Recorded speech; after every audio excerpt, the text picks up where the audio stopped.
5.2 નો 14મો દાખલો સ્વાધ્યાયનો. હવે આમાં તમને કીધું છે 10 થી લઈને 250 સુધી 4 ના કેટલા ગુણિત થશે. ગુણિત એટલે જે ગુણાકાર કરીને જવાબ આવે ને, જેમ કે 4 એકુ 4, 4 દુ 8, 4 તેરી 12, તો એ 4, 8, 12 એ બધા 4 ના ગુણિત કહેવાય. તો 10 થી લઈને 250 સુધીમાં, 10 થી લઈને 250 સુધીમાં, તો 10 તો 4 ના ઘડિયામાં નથી આવતો, એટલે ઇન શોર્ટ 4 થી ભાગી શકાય એવા નંબર જ લેવાના છે. 11 નથી ભગાતો એટલે 12, તો સૌથી પહેલો નંબર 12 છે, જે 4 થી ભાગી શકાશે. અને સિમ્પલ વસ્તુ છે કે સામાન્ય તફાવત 4 નો હશે, કારણ કે 12, 16, 20, 24 એવી રીતના આવશે. હવે છેલ્લો નંબર એટલે 250 ની પહેલાનો છેલ્લો નંબર જે 4 થી ભાગી શકાય.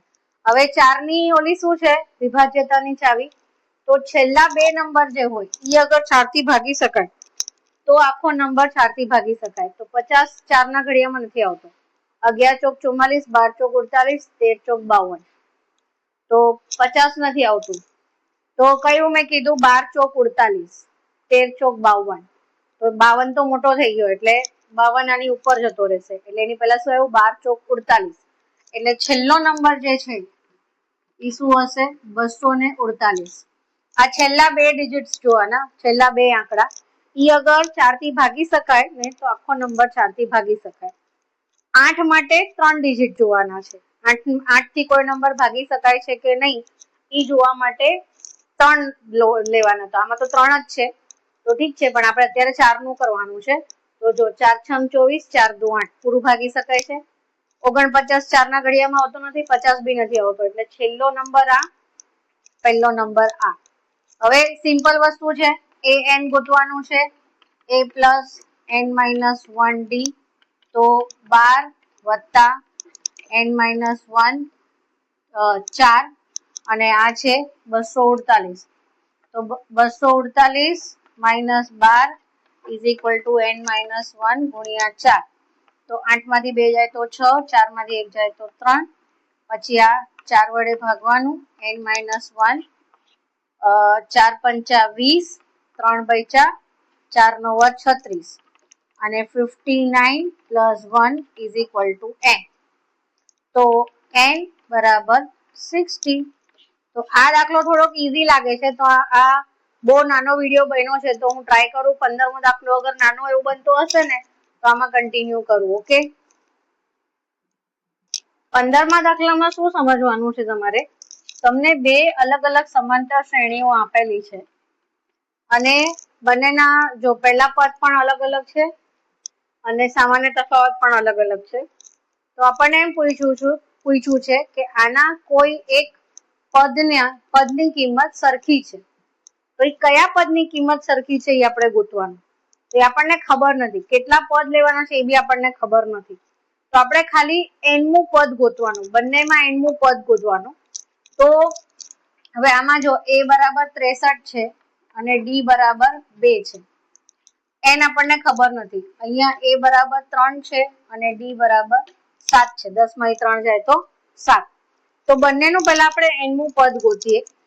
તો an is equal to a plus n minus 1d, તો 63 વત્તા n minus 1, હવે આમાં તફાવત 2 છે, તો 63, આમાં ગુણાકાર કરવો પડશે કારણ કે આપણે an નું પદ ગોતવાનું છે, આમાં an આપેલું નથી, બરાબર, તો 2n minus 2, તો 63 minus 2 61 પ્લસ 2n, આ an નું પદ.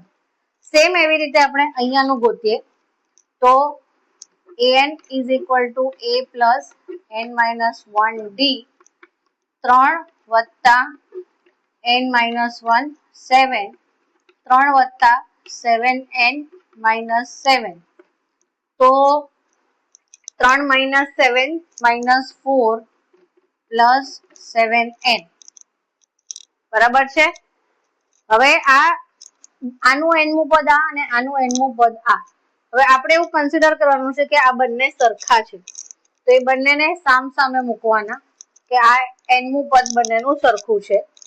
તો 61 વત્તા 2n ઇઝ ઇક્વલ ટુ -4.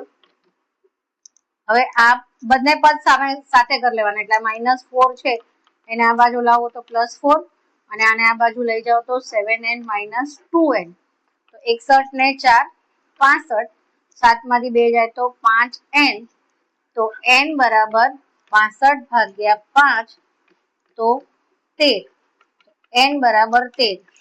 તો બંનેનું 13મું પદ જે છે ને એ સરખું આવશે. શું આવશે? 13મું પદ બંનેનું સરખું આવશે. એટલે તમે nમું પદ કાઢીને તમે ચેક કરી શકો છો. તમને એવું હોય તો હું પણ મતલબ તમને ચેક કરાવી શકું છું. આ 61 પ્લસ 2n આવ્યું ને, આપણે એની કિંમત કાઢી લઈએ. પહેલા હું બધું રબ કરી નાખું. હવે જો આપણે ખાલી ચેક કરીએ બંનેની કિંમત સરખી આવે છે કે નહીં. n ની કિંમત 13 આવી, તો અહીંયા તમે 13 મૂકો. 61, 13 દુ ને 26, 6 ને 1 7, 6 ને 2 8, અને અહીંયા -4, 13 સત્તા 91, 91 માંથી 4 જાય તો 87. જો બંને સરખા આવ્યા, મતલબ આપણો દાખલો સાચો છે. આ એક્ઝામમાં કરવાની જરૂરત નથી, પણ એક તમને એમ થાય કે ના બરાબર જવાબ છે કે નહીં, તમને એક્ઝામમાં એમ થાય મારે ચેક કરવો છે મારો જવાબ સાચો છે કે નહીં, તો આ જે nમું જે પદ આવ્યું ને એમાં તમે n માં એની કિંમત મૂકીને તમે ચેક કરી શકો છો. તો આ હતું વિડીયો 14માં અને 15માં દાખલાનો. બરાબર છે.